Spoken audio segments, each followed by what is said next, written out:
बिस्मिल्लाहिर्रहमानिर्रहीम। अस्सलाम वालेकुम रहमतुल्लाहि व बरकातुहू। कैसे हैं सब? उम्मीद है सब ठीक होंगे। आज हम लेके आए हैं फिज़िकल एजुकेशन सेहत और जिस्मानी तालीम क्लास 9 एंड 10। क्लास 9 की सीरीज़ चल रही है। यूनिट नंबर 1 हमारा हो गया था। आज हम देखेंगे यूनिट नंबर 2 को। चलिए जल्दी से स्टार्ट करते हैं। जिन्होंने यूनिट नंबर 1 का लेक्चर नहीं लिया अभी तक, कोई यूनिट नंबर 1 का पहले जाकर ले लें, क्योंकि उस दिन हमने किया था ये वाला चलें जिस्मानी की तालीम। आज हम करेंगे हरकत बाब नंबर 2।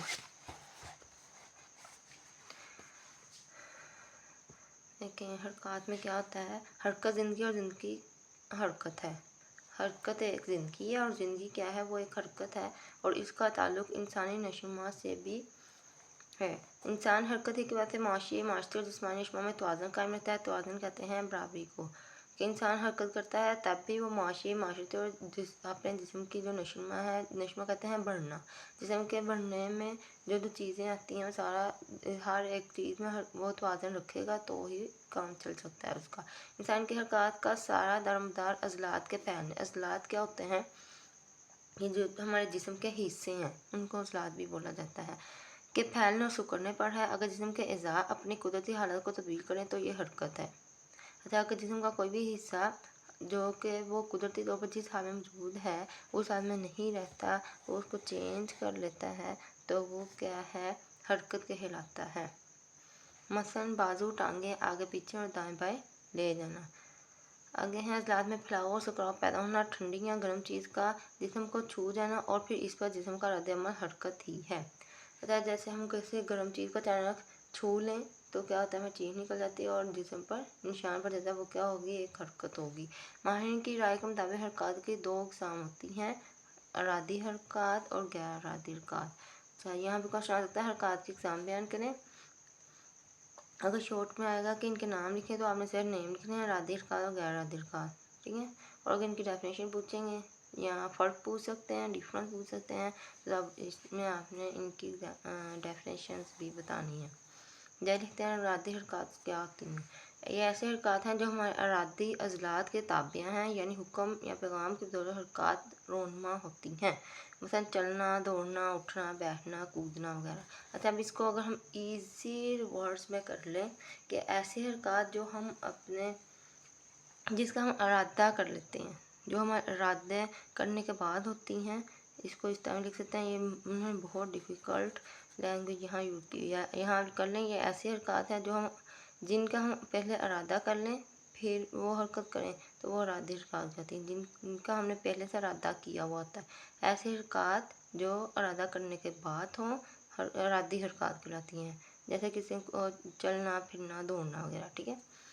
आगे है इरादी हरकत की भी आगे 2 अक़साम है। ये भी पूछा जा सकता है कितनी अक़साम है इरादी हरकत की। पहली है बुनियादी हरकत और फिर है फ़ुरूई हरकत। बुनियादी हरकत क्या होती है?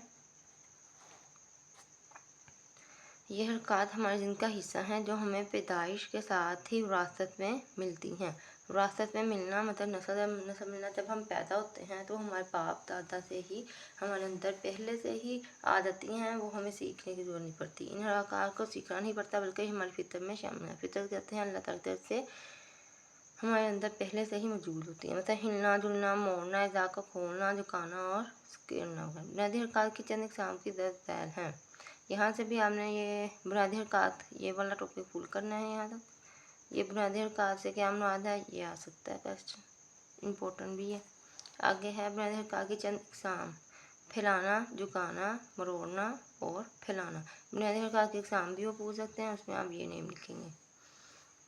सबसे पहले है फैलाना। फैलाना अब क्या होता है, जब किसी अज़ू को, अज़ू कहते हैं हिस्सा, ठीक है, हमारे जिस्म के जो हिस्से हैं, जब किसी अज़ू को इसके मरकज़ से दूर ले जाएं तो ये फैलने का अमल होगा, यानी सेक्टर के अमल की उल्ट हरकत को फैलाना कहते हैं। सेक्टर क्या कहते हैं, किसी भी चीज़ का जो दरमियान वाला नुक्ता होता है, जैसे ये एक सर्कल है, जो इसका ये मिड पॉइंट है, इसको सेक्टर कहा जाता है। अगर आप यहाँ से ये देखें, जैसे उन्होंने बताया हुआ है डायग्राम के अंदर, चेक करें, बाजू को इस तरफ हरकत देना है और इधर को इधर से। यहाँ भी इसी तरह है, टांगों का भी खोला हुआ है और ये इधर इधर हरकत दे रहे हैं, ठीक है। तो ये सारा क्या कहलाएगा, फैलाने में आएगा। मतलब बालों को फैलाना यानी जिस्मानी मरकज़ पेट से दूर ले जाना। फैलाने के मुख्य अंदाज दरअसल होते हैं बाजू और टांगों को ऊपर और तरफ में आगे खोलना और लंबे से लंबा करना। देख लेते हैं। फिर है दूसरा स्टार कूदना। स्टार कूदना मतलब ये जो रस्सा करते हैं, हम रस्सा कूदते हैं, वो इस तरह टांगे खोल के ऊपर को हाथ करके कूदते हैं ना, ऊपर को उछल के। आगे हवा में उछलते हुए टांगे और बाजू तरफ में खोलना। ज़मीन पर लेट कर बाजू टांगे फैलाते हुए लंबे से लंबा होना। ये सारी इसकी मिसाल में आ जाएगा फैलाव की। आगे है झुकाना, बेंडिंग। क्या होती है? जब जिस्म के किसी उज़ू को, यहाँ कर सकते हैं आप, उज़ू नहीं याद आता आप हिस्से कर लें। जब किसी जिस्म के हिस्से को इसके मरकज़ की तरफ इकट्ठा करें या सेक्टरें तो इस अमल को झुकाना या सिकुड़ना कहते हैं। झुकाने के मुख्य अंदाज दस ज़ैल हैं। बाजू फैलाते हुए लंबे बैठ के आगे से आगे ज़मीन की सतह को हाथों से छूना। जैसे ये देखिए उन्होंने पिक्चर में आगे बता दिया है। और आगे हैं खुले पाँव खड़े हुए हाथों के पुष्ट से ज़मीन को छूना। जैसे ये देखें टांगे फैला के वो खड़ा है और दरमियान से वो ज़मीन को छू रहा है। आगे है लंबे बैठकर झुकते हुए माथा घुटनों को लगाना। जैसे ये आगे है मरोड़ना किसे कहते हैं? इस हरकत में जिस्म के किसी हिस्से के एक हिस्से को साकिन रखते हुए, साकिन रखना कहते हैं, उसको हरकत नहीं देनी, उसको जहाँ वो है वहीं रहने देना। दूसरे को बल देना मरोड़ना कहलाता है। मतलब कपड़े निचोड़ना वगैरह मरोड़ने की चंद हरकत हैं। ये आपने फुल करना है यहाँ तक जो मैंने पढ़ाया इस पेज का, ठीक है। मसाले जो 3-3 4-4 दिए उसमें से आप 2-2 कर लें, ठीक है। ज़्यादा ना भी करें तो कोई मसला नहीं है। आप डेफिनेशन लिखें, 2 एग्जाम्पल दें, आपको नंबर पूरे मिलेंगे।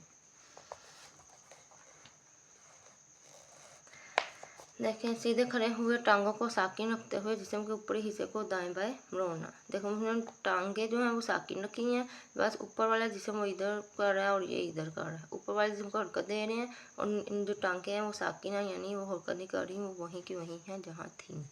आगे है दूसरी एग्जाम्पल, बाजू फैलाते हुए खुले पाँव खड़े होकर दाएं हाथ से बाएं पाँव और बाएं हाथ से दाएं हाथ को छूना। इस तरफ वो झुकेगा तो इस तरफ वाले छुएगा और इस तरफ होगा तो इस तरफ का छुएगा। कलाई को कलाई और बाजू के जोर से मरोड़ना। जैसे ये कर रहा है पिक में। लेट के उठते हुए कोहनी से खाली घुटने को छूना। इनमें से एग्जाम्पल जो आपको इजी लगती हैं आप वो वाली करते जाएं, एक एक डेफिनेशन और 2-2 एग्जाम्पल्स। आगे है फ्रोई हरकत से क्या मुराद है? ये भी आता है क्वेश्चन। ऐसे हरकत जो बुनियादी हरकत का मजमूआ होती हैं, इन्हें हम अपनी ज़रूरियात के पेश नज़र सीखते हैं। मतलब चलना, दौड़ना, उछलना, चढ़ना और फेंकना वगैरह। ये सारा कुछ पीछे मैंने आपको एक्सप्लेन कर दिया है। आगे फ्रोई हरकत की भी आगे एग्जाम है। चलना, दौड़ना, उछलना, चढ़ना, फेंकना 5 एग्जाम है, ये आपने याद रखना है, ठीक है। फ्रोई हरकत के 3 एग्जाम, ये MCQ भी आ सकता है, शॉर्ट क्वेश्चन भी आ सकता है कि कितनी एग्ज़ाम है उनके नाम लिखें, इस तरह का शॉर्ट क्वेश्चन आएगा। और फ्रोई का के कितनी एग्ज़ाम है ऑप्शन दिए होंगे 3 4 5, तो आपने उनमें से करेक्ट पे लगाना होगा, ठीक। आगे है चलना, वॉकिंग। खड़े होने की हालत में किसी एक कदम को बढ़ाने से चलने का अमल शुरू हो जाता है। चलते वक्त धड़ सीधा हो। धड़ कहते हैं ऊपर वाला जो हिस्सा है उसको बिल्कुल स्ट्रेट रखना। जिस्म अगर अगले पाँव के साथ आगे बढ़े, दोनों पाँव की एड़ियों और पंजों पर वजन यकसा हो, बराबर हो।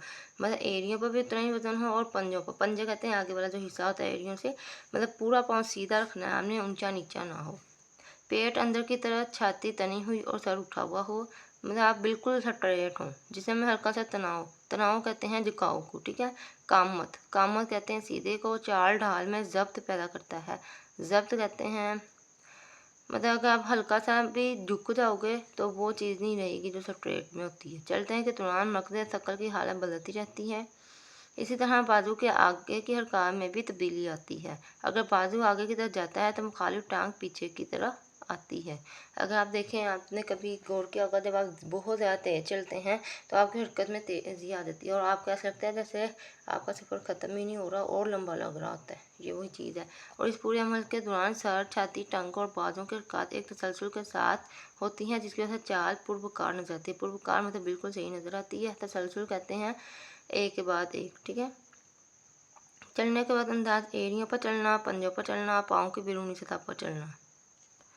मतलब जो बिल्कुल पाँव को कुराक रख के नहीं चलाते।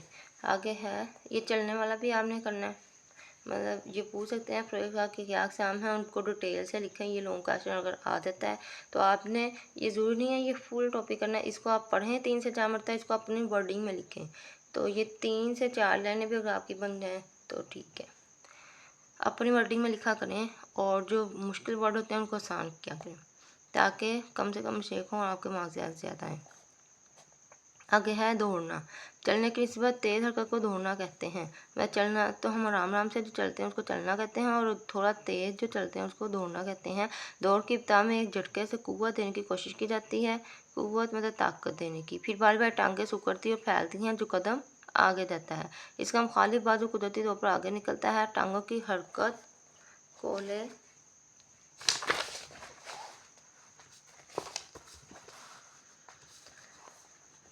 जी आगे है कोले से और बाजुओं की हरकत कंधे से होती है। पहली बात, बाजू जब हरकत करते हैं वो कंधे से जुड़े हुए हैं। दौड़ के दौरान दोनों पाँव का राब्ता ज़मीन से टूटता रहता है। जब दौड़ते हैं हम तो हमारे जो पाँव हैं वो कहीं ज़मीन पे लगते हैं, कहीं नहीं लगते। किसी एक लम्हा पूरा जिस्म हवा में भी होता है। चलिए, जिस्मानी सरगर्मियों में दौड़ने के अमल को बहुत ज़्यादा अहमियत हासिल है। दौड़ने की चंद मिसालें ही हैं। अपनी जगह खड़े खड़े दौड़ना, घुटने ज़्यादा ऊपर उठाते हुए दौड़ना, हवा में किक करते हुए दौड़ना, एंड लास्ट पे जो उन्होंने दी है दौड़ते दौड़ते रुकना, फिर दौड़ना, फिर रुकना और फिर दौड़ना। ये सारी उन्होंने ऊपर एग्जाम्पल भी साथ दे दी हैं पिक्स की सूरत में। ठीक है, ये वाला पॉइंट भी आपने फुल करना है। ये फुल करने हैं, ये इसका मतलब ये नहीं है कि जितना लिखा है वो आप रट्टा ही लगाएं, एक एक वर्ड लिखें। अगर अंदर से आप एक आधी लाइन आपसे नहीं याद हो रही वो आप छोड़ भी सकते हैं। आगे है उछलना। दौड़ने के दौरान पल भर के लिए पाँव का राब्ता ज़मीन से टूटता है, लेकिन उछलते हुए खिलाड़ी कई लम्हों तक फ़ज़ा में मुअल्लक़ रहता है। मुअल्लक़ मतलब फ़ज़ा में रहता है। ये मुअल्लम ना भी आप लिखें तो कुछ नहीं होना, लम्हों तक फ़ज़ा में रहता है, आप इस तरह भी लिख सकते हैं। उछलने का यही अमल बुलंदी या किसी रुकावट को अबूर करना मतलब पार करना या फासला करने के लिए अंजाम दिया जाता है। इसके दौड़ के अमल के साथ गहरा ताल्लुक है। ज़्यादा से ज़्यादा बुलंदी अच्छी उछाल का मयार जानी जाती है। मयार कहते हैं मतलब अच्छा माना जाता है इसको। उछाल में बुलंदी हासिल करने के लिए ज़रूरी है कि पहले घुटनों और टखनों में झुकाव पैदा किया जाए ताकि ज़्यादा से ज़्यादा लचक हासिल हो, और साथ ही बाजुओं को तेज़ से ऊपर की तरफ झुलाया जाए, क्योंकि बाजुओं के झुलाव से भी जिस्म को ऊपर उठाने में मदद मिलती है। छलांग लगाने के लिए पहले कुव्वत इकट्ठी करके पंजों के मदद से उछाल दी जाती है, फिर ज़मीन पर आते ही पाँव जिस्म का बोझ सहारा लेते हैं।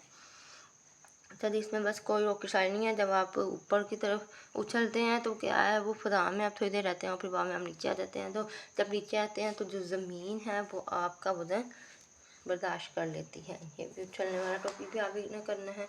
इसके आगे देखते हैं उछलने का मतलब 4 मराहिल है। अच्छा, उछलने के भी आगे जो मराहिल हैं वो 4 हैं। ये चारों एक दूसरे के मदगम हैं, मतलब मिलते जुलते हैं। दौड़ना, उछलना, उड़ान, उतरना।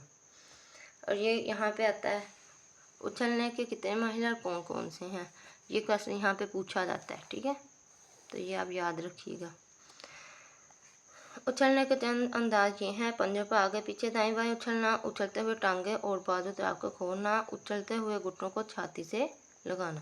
देखिए, आपको पता है इसकी एक्सरसाइज में क्वेश्चन नहीं होते, तो आपने अंदर से ही शॉर्ट क्वेश्चन बनाने होते हैं, अंदर से लॉन्ग क्वेश्चन बनाने होते हैं। इसलिए मैं आपको साथ साथ गाइड करती जाती हूँ कि आप यहाँ से ये करें, यहाँ से ये करें, ये आता है। ठीक है, तो वो साथ आप लगाते जाया करें। अब कहीं से समझ नहीं आती तो कमेंट सेक्शन में ज़रूर बताया करें। या कोई लेक्चर आपको चाहिए होता है तो वो भी बता दिया करें। इंशाल्लाह हम कोशिश करेंगे कि आपके लिए लेक्चर्स की सीरीज़ स्टार्ट कर सकें जल्द से जल्द। आगे है चढ़ना। चढ़ने को क्लाइंबिंग भी कहते हैं। ये जो साथ इंग्लिश में लिखा होता है इसको भी आप पढ़ लिया करें, बहुत हेल्पफुल रहता है। इसकी में इंग्लिश बहुत इम्प्रूव होती है आपकी। किसी जरिए वास्ते सहारे से ज़मीन को छोड़कर बुलंदी या ऊंचाई तक जाने को चढ़ना कहते हैं।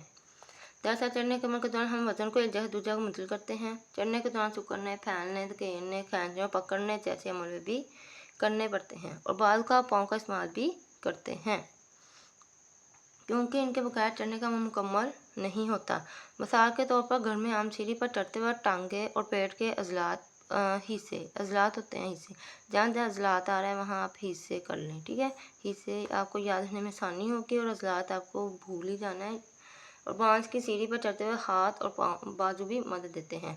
रस्से पर चढ़ने के लिए हाथों, बाजुओं, कंधों और पेट के अजलात का अमल दखल है। अमल मतलब अजलात यहाँ भी हिस्से कर लें। हाथों से रस्से को ऊपर नीचे पकड़कर जिस्म को ऊपर की तरफ खींचते हैं और सानी के लिए पाँव, घुटने और टांगों से रस्से को पकड़ते हैं। इस तरह का जिस्म का सारा जोर इस्तेमाल करके ऊपर चढ़ने में मदद मिलती है। आगे है रस्से या इसी तरह के दूसरे सामान के साथ चढ़ने के दौरान खींचने और धकेलने के अमल को साथ साथ चलते हैं, क्योंकि एक ही वक्त में हाथों से जिस्म को ऊपर खींचना, पाँव से धकेला जाता है। तलीमी इस्तेमाल के प्रोग्राम में रस्सों, वाल बार और पुल नुमा सीढ़ी पर चढ़ने की सरगर्मियाँ शामिल हैं। ये प्रैक्टिकल जो कराया जाता है इसका फिजिकल एजुकेशन का, उसके अंदर ये सारा कुछ मौजूद होता है। अच्छा, उतरने ये आपने इस टॉपिक को यहाँ तक करना है, ठीक है। ये मिसाल भी आ देगी, डेफिनेशन भी आ देगी, ये आगे से आपको करने की ज़रूरत नहीं पड़ेगी। आगे हैं लास्ट टॉपिक है, इसके बाद ये चैप्टर भी कंप्लीट हो जाएगा हमारा। बहुत छोटे छोटे से चैप्टर्स हैं। फेंकना, हाथ में पकड़ी हुई किसी चीज़ को बुलंदी या दूरी तक फेंकने के अमल को फेंकना कहते हैं। फेंकने का अमल फेंकने, झुकाने, घुमाने, स्केरने, फैलने और दौड़ने के अमल के बगैर नामुमकिन अमल रहता है। जब कोई चीज़ को हम फेंकेंगे तो उसको हम पकड़ेंगे, झुकाएंगे या घुमाएंगे, फिर ही फेंकेंगे ना। हाथों का अमल दखल इस अमल में सबसे ज़्यादा अहम है। तलीम ऐसे खेल हैं जो फेंकने के अमल के बगैर नामुकम्मल है। इसी तरह एथलेटिक मुकाबले में गोला, थाली, नेज़ा और जंजीरी गोला फेंकने के लिए मुकाबलों में ये अमल नुमाया है, मतलब बहुत अहम है और सबसे ज़्यादा है। ये अमल एक या दोनों हाथों से ज़रूरत के मुताबिक अंजाम दे सकते हैं। किसी भी चीज़ को बुलंदी या दूरी पर फेंकने के लिए ज़रूरी है कि जिस्म और हाथों की कुव्वत का बाहमी राब्ता इस्तेमाल किया जाए। बाहमी राब्ता मतलब एक जैसी कुव्वत इस्तेमाल की जाए, कम या ज़्यादा ना हो, उसमें बराबरी हो, ताकि बेहतर नतीजे हासिल कर सकें। क्यों? ताकि इसके बेहतर नतीजे हासिल मिल सके हमें। अब फेंकने के इस पूरे टॉपिक के अंदर क्या चीज़ इंपॉर्टेंट है, ये पॉइंट मोस्ट इम्पोर्टेंट है। अगर कम वक्त के लिए ज़्यादा ताकत इस्तेमाल की जाए तो नतीजे इतने अच्छे नहीं होंगे। अगर कम ताकत ज़्यादा वक्त के लिए इस्तेमाल की जाए तो नतीजे बहुत बेहतर होंगे। अगर ज़्यादा ताकत ज़्यादा वक्त के लिए इस्तेमाल की जाए तो नतीजे बहुत बेहतर होंगे।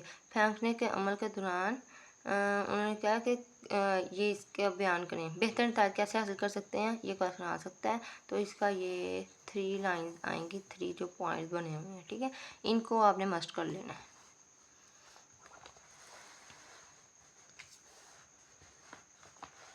आगे हैं फेंकने के मुख्तलिफ तरीके, अंदाज, मुख्तलिफ सिमतें इस्तेमाल की जाती हैं। फेंकने के मुख्तलिफ अंदाज ये हैं। बाल को ज़्यादा ऊंचा फेंकना, जैसे मैंने पिक में बताया, पर बाल को ज़्यादा से ज़्यादा दूर फेंकना, साथी की तरह बाल फेंकना और पकड़ना, दीवार पर निशान लगाकर गेंद से निशाना बनाना, ये सारी इस हरकत में आ जाती हैं। फिर है गैर इरादी हरकत। ये इरादी हरकत का टॉपिक हमने पीछे पढ़ लिया, गैर इरादी अब आई हैं। इरादी हरकत दोनों में डिफरेंस बहुत ज़्यादा पूछा जाता है, इसके लिए फिर हमने मस्ट करनी है। ये वो हरकत हैं जो हमारे जिस्म में खुद ब खुद रोनमा होती हैं। इरादी हरकत वो थी जिनका हम पहले इरादा करते हैं और फिर वो होती हैं। अब इनका हमें पता नहीं होता, ये खुद ब खुद हमारे साथ हो जाती हैं। ये इन दोनों में डिफरेंस है, मेन डिफरेंस है, ठीक है। ये हमारी मर्ज़ी के ताबे नहीं होती। मसलन दिल की धड़कन, आँख झपकना, सांस का लेना वगैरह, ये कुदरती अमल है, इन्हें हम खुद अपनी मर्ज़ी से नहीं कर सकते। आज का लेक्चर यहाँ ख़त्म होता है। नेक्स्ट वीडियो में इंशाल्लाह हम देखेंगे तलीमी जिम्नास्टिक को। अगले वीडियो तक के लिए इजाज़त दीजिए। चैनल को सब्सक्राइब करें, लाइक करें, शेयर करना मत भूलें वीडियोज़ को, ताकि ज़्यादा बच्चे जो हैं इससे इस्तेफ़ादा हासिल कर सकें। दुआ में याद रखिएगा। अल्लाह हाफिज़।